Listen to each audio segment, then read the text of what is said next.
مکہ فتح ہو گیا، اب لوگ جوک در جوک مسلمان ہونے لگے، ہر قبیلہ یہ دوسرے سے پہلے سبقت لے جانا چاہتا کہ ہم پہلے مسلمان اور رسول اللہ صلی اللہ علیہ وسلم کے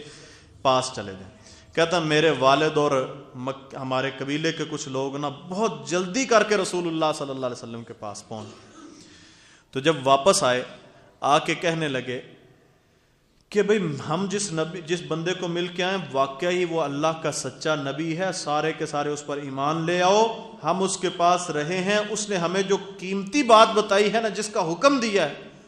ان باتوں میں سے ایک یہ ہے کہ اس نے ہمیں نماز کے متعلق بتایا ہے کہ نماز فرض ہے، فلاں فلاں وقت میں تم نے فلاں فلاں نماز ادا کرنی ہے، اس کو لیٹ نہیں کرنا، اور یہ کہا ہے کہ جب اس کا وقت ہو جائے تو تم میں سے ایک بندہ اذان کہے اور جماعت تم میں سے وہ شخص کرائے جو سب سے زیادہ قرآن مجید کو پڑھنے والا، اس کو حفظ رکھنے والا ہے، اس کی تعلیم جس کو سب سے زیادہ ہے۔ کہتے ہیں جب انہوں نے یہ بات بتائی نا، اب آپس میں سوچنے لگے کہ قرآن کس کو سب سے زیادہ یاد ہے۔ اب یہ تو 1-2 دن رہ کے آئے تھے،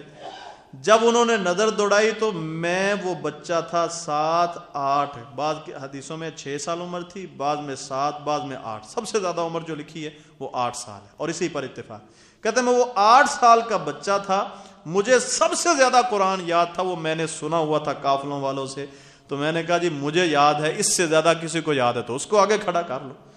کہتے ہیں سب سے زیادہ مجھے یاد تھا، لہذا انہوں نے مجھے آگے کر دیا، باقی سارے چودھری صاحب بھی پیچھے ہیں، قبیلے کا سردار بھی پیچھے ہے، بڑے بڑے سرمایہ کار بھی پیچھے کھڑے ہوئے ہیں، میں ان میں سب سے آگے کھڑا ہوتا ہوں، نہ مجھ سے پہلے کوئی سر نیچے جھکاتا ہے، نہ مجھ سے پہلے کوئی سر اٹھاتا ہے، میں جو بات کہتا ہوں اس پر عمل کرتے ہیں۔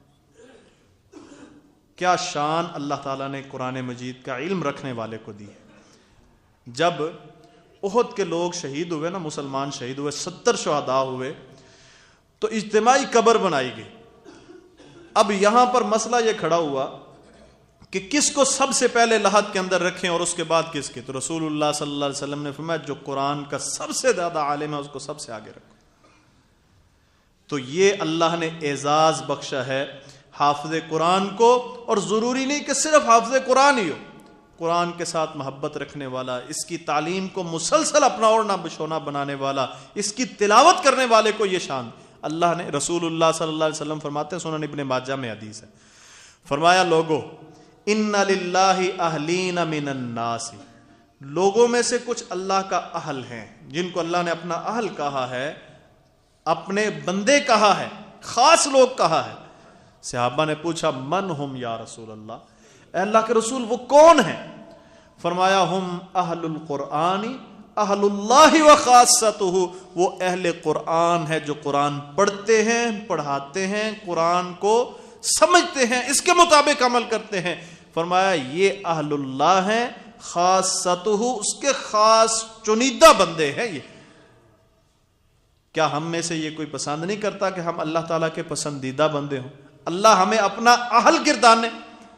تو ضروری نہیں کہ اس کے لیے آپ حفظ کریں۔ یہ تو بہت خوش قسمتی کی بات ہے کہ ابھی سے جس عمر کے حصے میں ہیں آپ، ابھی سے عزم کر لیں، قرآن مجید کو حفظ کرنا شروع کر دیں۔ اور رسول اللہ صلی اللہ علیہ وسلم نے بلکہ اس پر بشارت دی ہے، فرمایا رسول اللہ صلی اللہ علیہ وسلم نے الماہر بالقرآن مع السفرۃ الکرام البررہ، فرمایا جو قرآن کا ماہر ہے، حافظ ہے یا ماہر ہے، اس کو بڑے خوبصورت انداز سے پڑھتا ہے، اس کو قرآن عربی لہجے میں پڑھنا آتا ہے، فرمایا اس کو اللہ قیامت والے دن اپنے وحی والے جو فرشتے ہیں نا، معزز فرشتے،